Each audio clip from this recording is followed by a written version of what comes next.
Something's wrong.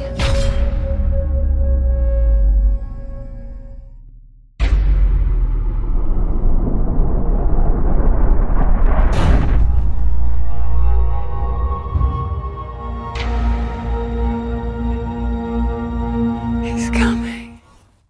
Hi guys, and today I'm here to do a review for you for Geek Legion of Doom, and today we're talking about a movie by the name of The Sixth Friend. This stars a lady that's been making a bit of a name for herself out there in the horror world by the name of Jamie Bernadette. I'm sure that rings a bell for most of you.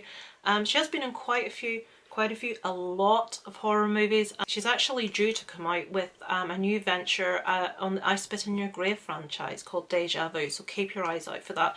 I do go into a bit of detail about Jamie Bernadette, as she actually is responsible for co-writing this and producing it, and she also does star in this.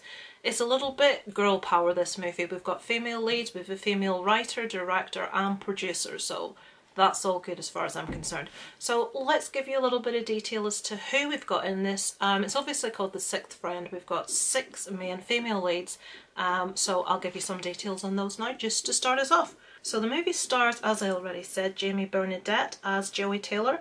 We also have Chantel Albers, Dominic Swain, Jessica Morris, Tanya Nolan and Monique Rosario. The lady responsible for co-writing this with Jamie Bernadette is Leisha Cluson, I hope I'm pronouncing that correctly, and she actually also directed this movie. So that out of the way, let me give you a bit of an idea as to what the movie's about. I don't want to tell you too much, but in order for me to give you a plot synopsis, I am kind of going to have to tell you something that happens at the beginning of the movie for it to make any sense whatsoever. So if you like to go into your movies completely blind, best leave it here. I will say it's well worth a watch. I really enjoyed it. If you want to know what it's about, stick around and I'll let you know. So, the movie follows 6 friends at graduation. They're celebrating, they're having a few drinkies, they're perhaps taking a few illegal substances, and things are getting a bit mad. They're partying hard, shall we say. There's 6 girls and one lad, they're all friends. And something happens at the party which culminates with the male that they're with dying, with the male being murdered. I'm not going to say how that happens, why that happens, but that happens. The girls are affected in different ways, and the main lady, the main star of this is Jamie Bernadette playing the character Joey, and she's actually affected in a way which would ring true with most of it. It affects her in a big way. She feels she wants to distance herself from people. She doesn't even want to get together with her friends because it reminds her of what happened. She's very traumatised by the whole event. Her friend takes it upon herself to arrange a get-together 5 years later for all the girls in a log cabin. What could possibly go wrong? In the middle of nowhere, for them to have a girly weekend, for them to just have fun, relax, just get together and rekindle that friendship. Joey doesn't really want to go. She's not a people person anymore, but her friend convinces her it'll be good for her. They promise not to discuss anything that weekend of what happened 5 years previous, and they get together. So I don't want to tell you any more than that. I will say this is obviously 6 girls in a cabin in the middle of the woods. Stuff's gonna kick off here. Stuff kicks off here. Someone that they thought they'd left in the past is back and is stalking them. This is a slasher movie, just let's get that right out here so you'll have an idea of sort of what avenue we're going down with this.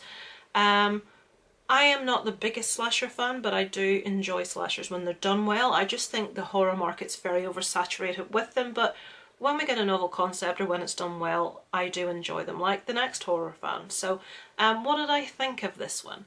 I really enjoyed this. I thought the acting was first rate from everyone involved. I was fully prepared to sit down and watch something that was mediocre, that was just passable. But I have to admit, this movie, it is just as good as a lot of slashers out there that are very, very successful.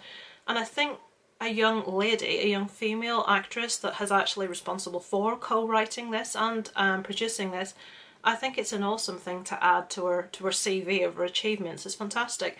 Her acting's always been, anything I've seen her in, if it's a lower budget sort of movie, she always is the sort of shining light. In this one, the ladies that she chose, I would imagine she chose her fellow actresses for this. She chose very well. They're all excellent. They all work very well together. They're all very believable. There are standout performances amongst the girls. I couldn't point to anyone to say, oh, that acting was really bad. I couldn't poke fun at anyone for that. Everyone was excellent. The story was interesting, it developed well. The characters, we actually got time, even with the short running time, it's about an hour and a half, we actually got time to develop characters enough that you actually cared what happened to them. We had a good mix of girls without it being stereotypical that we get in horror movies.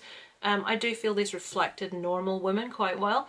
The special effects that were in this movie, the practical effects that they had in this movie were excellent, very well done. I really enjoyed those. In the movie there's only one thing that I will point out that let it down for me. At the end of the movie there is the use of some CGI.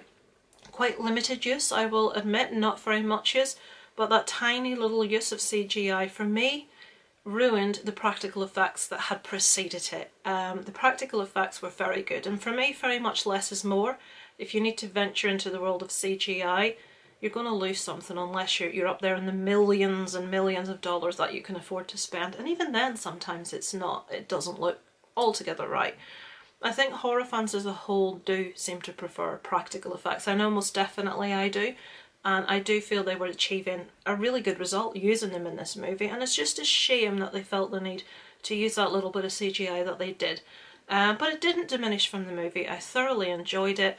There was a couple of little bits involved in the scenes with the CGI that I would have liked to have seen done slightly differently.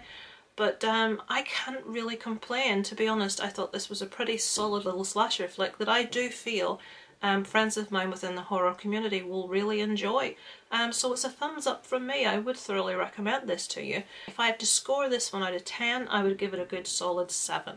This one is actually due for theatrical release on the 11th of January. So it's probably limited theatrical release, so if this is released close to you, get out and check it out.